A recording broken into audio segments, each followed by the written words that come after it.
Now, Roma Wines, R-O-M-A, made in California for enjoyment throughout the world.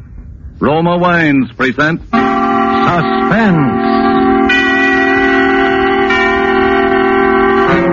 Tonight, Roma Wines bring you Mr. Paul Henry, star of No More Alice, a suspense play produced, edited, and directed for Roma Wines by William Spear.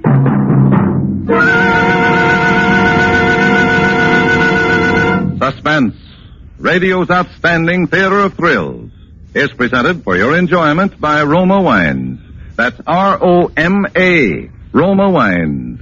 Those excellent California wines that can add so much pleasantness to the way you live, to your happiness and entertaining guests, to your enjoyment of everyday meals. Yes, right now a glassful would be very pleasant. As Roma Wines bring you Paul Henry in a remarkable tale of Suspense.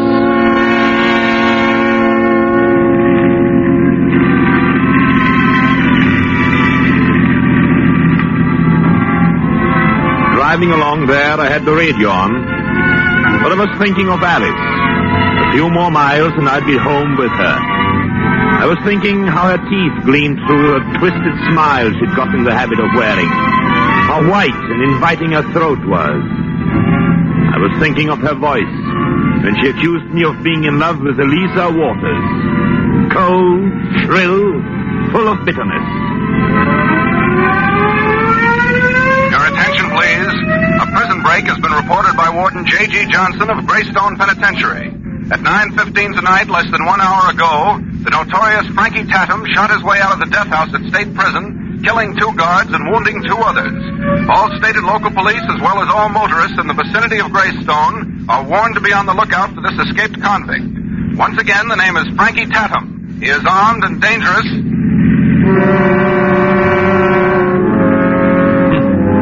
I was just entering Greystone. And somewhere in these mountains was that escaped convict, a condemned murderer. It seemed such a cliché somehow. I've heard that situation worn threadbare on cheap mystery broadcasts. The escaped murderer announced over the radio, the innocent listener. Well, I began to think about it. And all at once, Alice got mixed in those thoughts. I slowed down the car and pulled over to the side of the road. I kept the motor running and the lights on. And just sat there. I don't know how long I waited there. Maybe 15 minutes, maybe an hour. All I did know was that so long as that siren screeched, Frankie Tatum was still at large somewhere in these mountains. I was in no hurry. Finally, someone was coming. I sat very still and kept my eyes focused on the overhead mirror. The figure was materializing out of the thick brush that lined the road, moving stealthily toward the car. I waited. Presently, the handle on the door nearest to me turned. All right, don't move, you. I had no intention of moving. Shut up. Get out of the car, and don't try anything. The car isn't going to do you any good, Tatum. The highway is patrolled and blocked off for miles. I told you to button up and get out. 2 motorcycle troopers just went by here, looking for you. I said get out of that car. Well, I want to help you, Tatum. Why do you think I sat here with the lights on and the motor running? Huh? I knew the lights and the sound of the motor would attract you. God, don't give me that. There's miles of country here. How could you tell I'd come this way? This is the shortest and safest route to the old stone quarry on the other side of the mountain. If I just escaped from prison and wanted to hide out until my pals could get to me, that's where I'd head. Yeah? Hey. Cops. There's a rope on the back seat. Get in. Lie on the floor and cover yourself over, quickly. What kind of a shot do you take me for? You haven't much choice in the matter, Tatum. In a few seconds, that trooper will be here. If you pull the trigger or try to get away without pulling it, you won't get 20 feet in those bushes. Now, get in and fast. Okay, I don't know what this is all about, but it better be on the level, pal. Get in. All right, Victor? Yeah, and don't forget the skunk.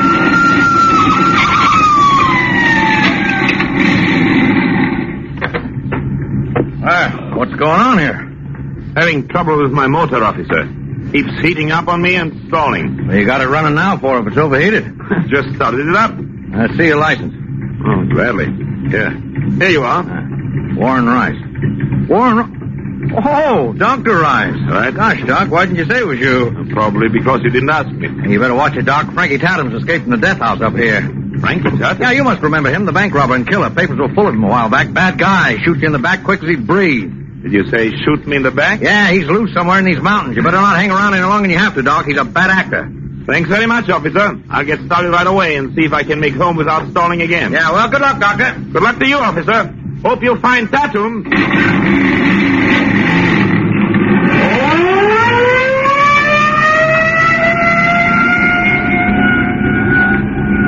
All right, Tatum. He's gone. So you a doc, huh?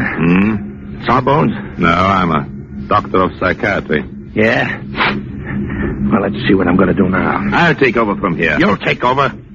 Look, Doc, you seem to forget which one of us is holding this gun. Look, if I figured out you'd head for the quarry, eventually the cops will, too. I ain't afraid to shoot it out with no cops. There is no profit in shooting it out with them. You got a better idea, I suppose, huh?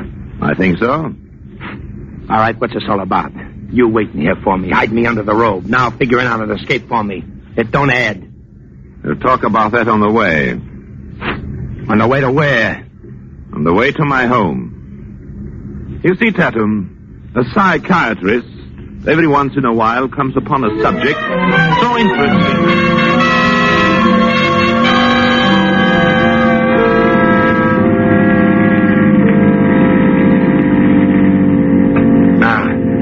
In other words, Doc, you're trading me a safe hideout and a chance to make a clean getaway for the opportunity of using me as a guinea pig. That's right, Tatum. I want to study you for a while.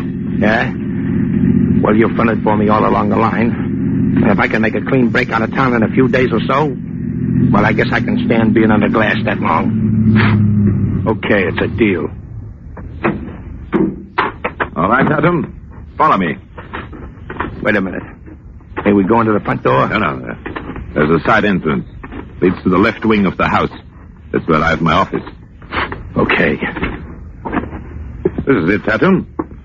Wait till I get my keys out. This is the one. There is a light switch right where your hand is, Tatum. Click it on, will you please? Okay. Well, this is quite a layout. Yes, I had this annex put on the main building so I could have it private. No one uses it but me. Yeah? Where'll I stay? Well, there's a little room back of the office. It has a bed and everything else you'll need. I use it sometimes for patients I bring home and sometimes for myself when I work late and don't wish to be disturbed by my wife. Yeah? Well, it's not bad. Well, I'm glad you like it. Just make yourself comfortable. I'll be back. Okay. Hey, Doc, bring some grub with you. All right, I will. As soon as I've had a little talk with my wife.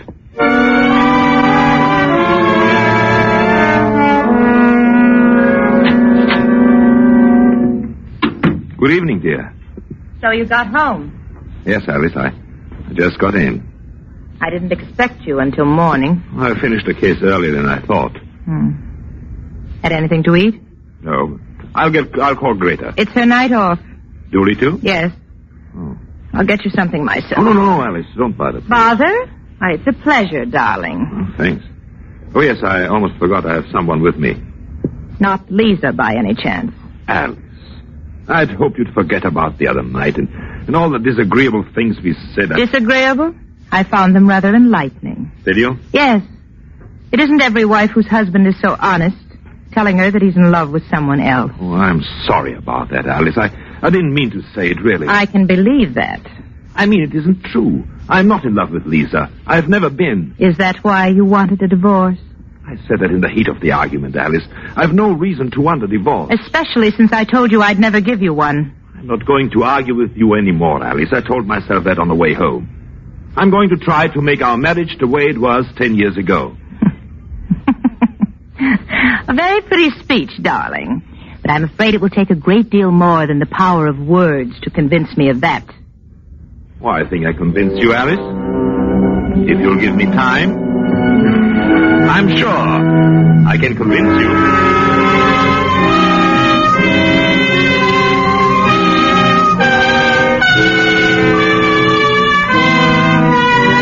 Suspense, Roma Wines are bringing you as star Paul Henry in No More Alice by Martin Ryerson. Roma Wines' presentation tonight in radio's outstanding theater of thrills, Suspense.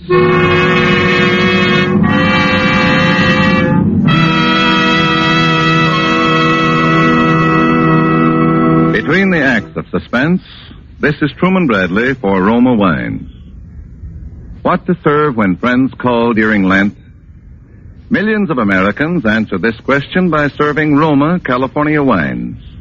Yes, Roma wines, delightful anytime, are especially appropriate during Lent. Roma wines offer you a traditional beverage of moderation. Delicious, easy to serve, inexpensive. You're ready for guests or pleasant family evenings at home with a small selection of Roma sherry, port, muscatel, or Tokay. And remember, only Roma offers you such taste luxury for so little. Yes, because Roma wine is America's first choice. Roma brings you superb wine for only pennies a glass, just about the cost of a soft drink. With Roma, you enjoy true wine, nothing but the natural, juicy goodness of tender grapes, grown in California's finest vineyards, every drop carefully, unhurriedly guided to taste perfection by the ancient skill of master vintners, then bottled at the winery to seal in unvarying goodness always. Get Roma wine tomorrow. Delightful anytime, ideal during Lent. Insist on Roma, R-O-M-A, Roma wines. Discover why more Americans enjoy Roma than any other wine. And now Roma Wines bring back to our Hollywood soundstage Paul Henry, who, as Dr. Warren Rice in No More Alice, continues a narrative well calculated to keep you in suspense.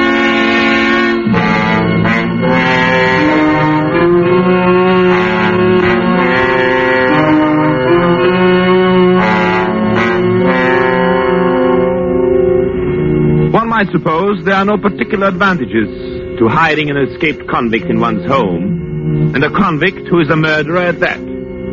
But there are, under certain circumstances, sometimes.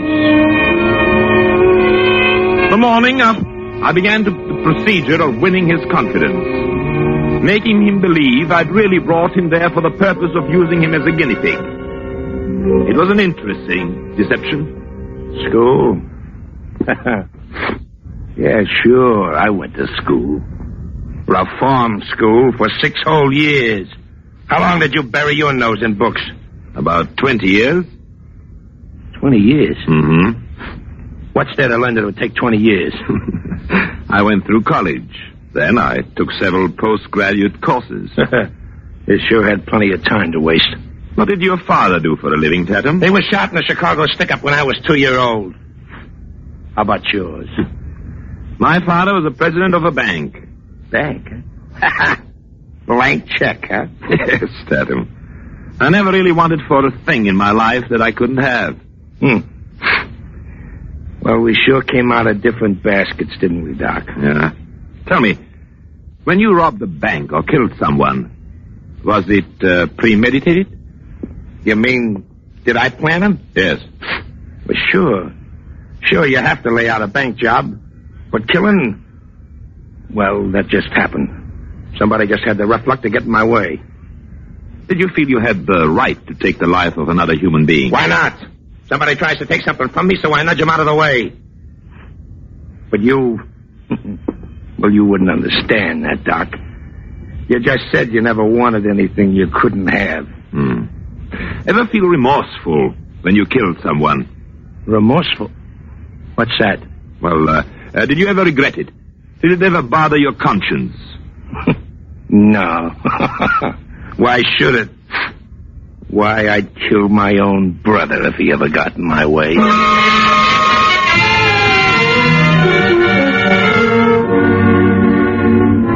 It went on like that for the next 3 days. I kept Tatum in that little room and had Dooley, our butler, bring his meals to the office. No one saw him. Finally, on the morning of the third day... Look, Doc, how much longer are you going to keep me holed up in this room? I'm starting to get punchy. Maybe tomorrow you'll be able to leave, Tatum. I've contacted your friends. What'd they say? Well, they said, as soon as I get a definite answer from them, you'll be on your way. Well, look, Doc, I don't want you to think I don't appreciate all this, see, but staying cooped up in this 2x4 room is almost as bad as being in stir. Except that you know you're going to get out of here. Yeah. Yeah. Yes. It's funny. You know, I had you pegged wrong at first, Doc. I thought you was just using me, and that sooner or later I'd have to bump you. But I guess that won't be necessary now, eh, Doc?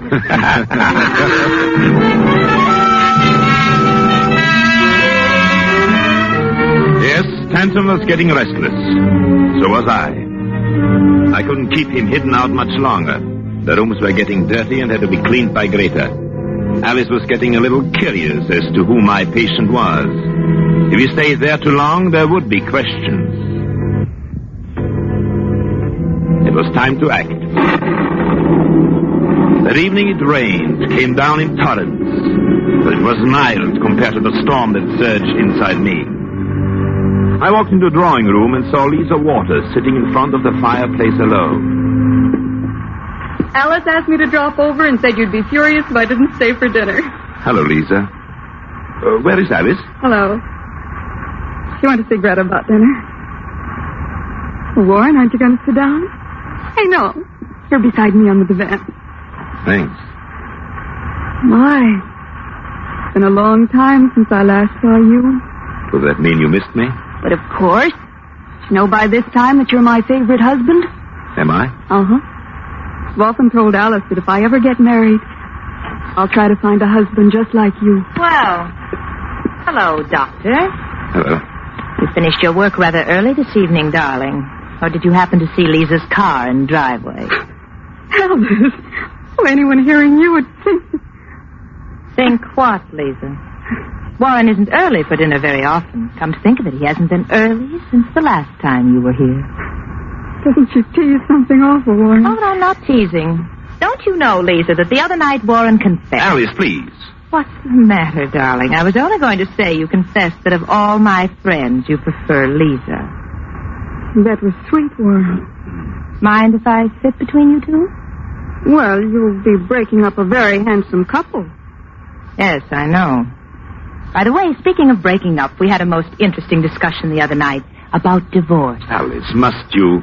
Certainly not you and Warren. Oh, no, Lisa, darling. I don't believe in divorce. I told Warren that no matter what happened, I'd never give him a divorce. I don't imagine you would. After sacrificing and working with him for 10 long years, I'd never step aside for anyone. Not even if that anyone was you, Lisa. My best friend. That's how marriage should be. Till death do us part. At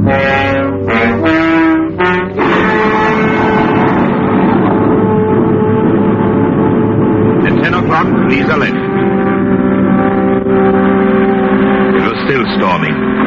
As I walked her to the car under an umbrella, I fought the desire to take her in my arms. Tell her that after tonight she would be mine and I would be hers. And there would be no more Alice. But she seemed so young, so far from the thought of murder. Suppose I were wrong and took her into my confidence, tell her about my plan to kill Alice. It could mean the end of everything. No, I must wait. It wouldn't be long now before there'd be no more goodbyes like this one. I watched the car crawl down the driveway into the rain and the darkness. Then I went back into the house. Alice was in the drawing room. I didn't have much to say. She did all the talking.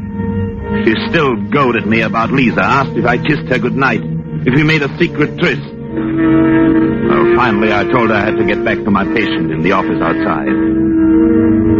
I watched her turn out the lights and climb the stairs to her room. It was the last time I'd ever see Alice alive, I told myself. But I didn't feel badly. I felt good. Very good. When I got to the office, Tatum was listening to the radio. Hard left and across to the This door. was it. And Dugan is down. All right. Corey is going All to... right, Tatum. Better kill the radio. Three, Huh? counting over Dugan. Yes, sure. Looks like a knockout.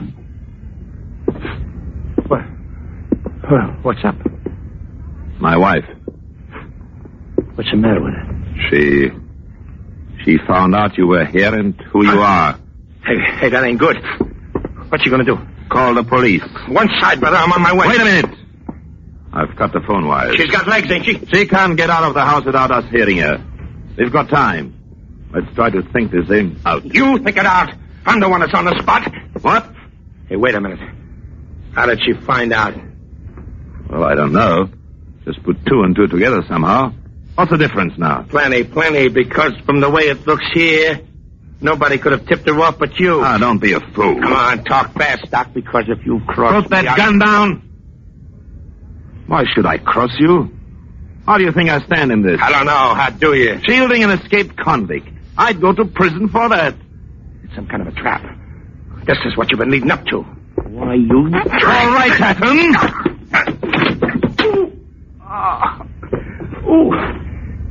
Now, you stupid fool, listen to me. We're together in this. You understand that? We're together in this. You can't kill me, and I can't turn you in. Yeah, that's right. You and me are kind of in the same boat, ain't we, Doc? I'm glad it's penetrating finally, Tatum. Oh, we've got to do something quickly.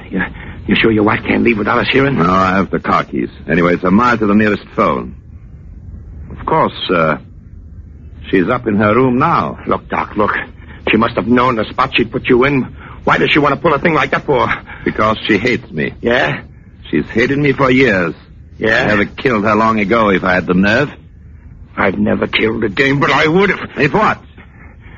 If she got in my way. Where do you think she's now? I'm thinking. I'd say somebody broke in, a burglar. You could take my other car. You could be half a way across the country. Yeah, unless you had me picked up. I'll make myself an accessory to murder, huh? How could I? Oh, we've gone all through over that before. Yeah, you're right. You really are in this, ain't you? Any way you play it. The only way. Either of us. Pick up your gun. Yeah.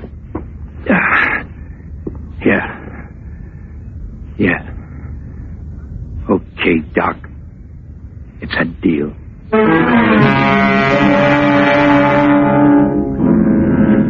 Slowly, Tatum opened the door and slipped into the hall. I waited a few seconds. Then I walked to the desk. I unlocked the top drawer and got out my revolver. Cautiously, I opened the door and moved into the hall toward my main building. As I reached the foot of the stairs, I heard the door to Alice's room squeak open. I went up the stairs, quickly, without a sound. As I reached the stop step, there was a muffled scream, a slight struggle, a single shot. Then a terrible silence. I cut the door of the bedroom. Slowly I opened it. And in the dull light from the bed lamp, I took careful aim with the revolver at Frankie Tatum's broad back.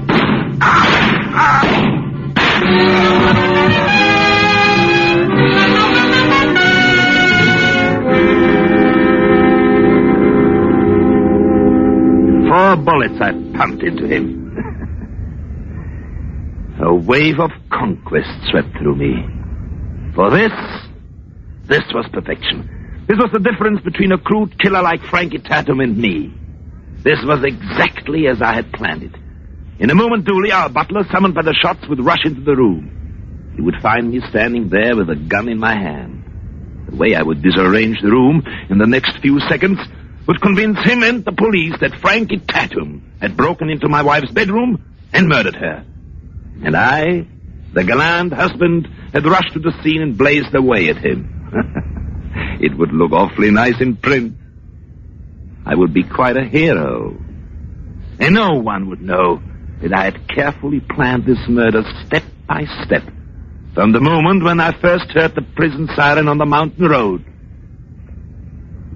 Yes, now at last, I was free to marry Lisa. Already I was busy turning over the furniture, disarranging the bed, reaching to tear the robe from the probed figure on the bed. And then... Warren! A voice. A woman's voice. Warren! I spun to face the doorway. I could feel the blood drain from my face. A terrible coldness reached out and grabbed at my heart. Alice! It was Alice. Framed in the doorway. Fear smashed into my brain. I turned toward the figure on the bed. Turned it over. Scream choked in my throat. There, before me, lay the lifeless body of Lisa. He's the man who escaped from Greystone Penitentiary. He's the man you kept locked in your office. Isn't he? But I put her in her car. I saw her drive away. You planned to have him murder me. But he killed her instead. But I saw her drive away. She came back. So? Landslide blocked the highway. I told her to spend the night. She could have my room. You planned to have him murder me, didn't you? You planned to have him murder me, didn't you? She spoke. She gloated. Alice moved into the room. I circled toward the doorway. The revolver was still warm in my hand. As I reached the doorway, I raised the gun. My finger tightened on the trigger. And then something came down out of the blackness and washed away every thought from my mind.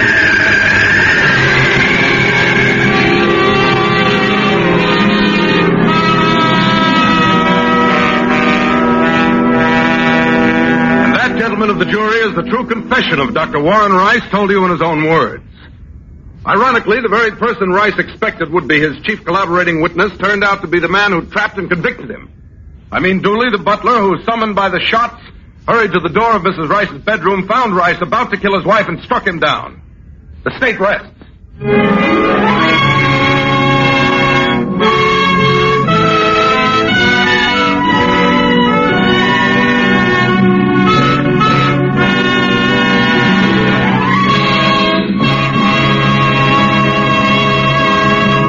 Suspense. Presented by Roma Wines, R-O-M-A, made in California for enjoyment throughout the world.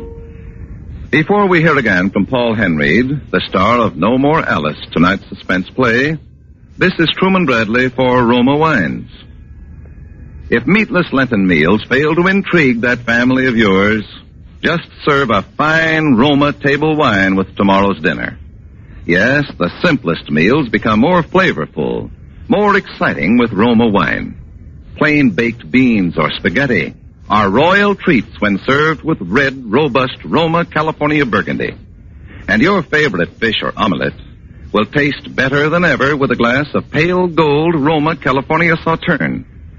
And listen to the praise you get for the extra appetizing goodness, the cheerful warmth, the air of friendly companionship that Roma wine adds to your dining pleasure.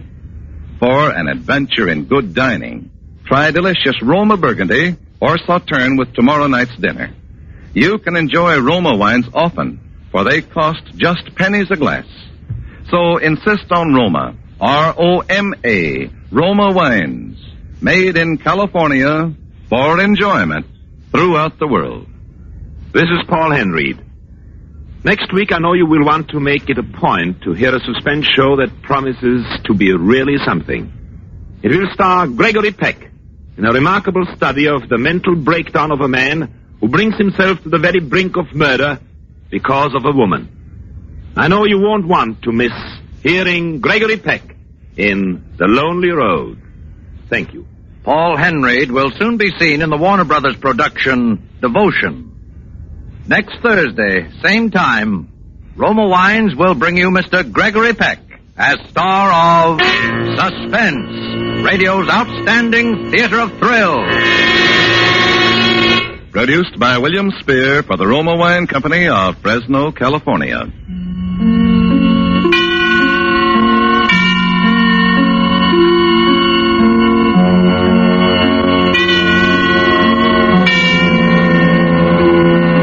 Suspense is broadcast from coast to coast and to our men and women of the armed forces overseas by shortwave and through the worldwide facilities of the Armed Forces Radio Service.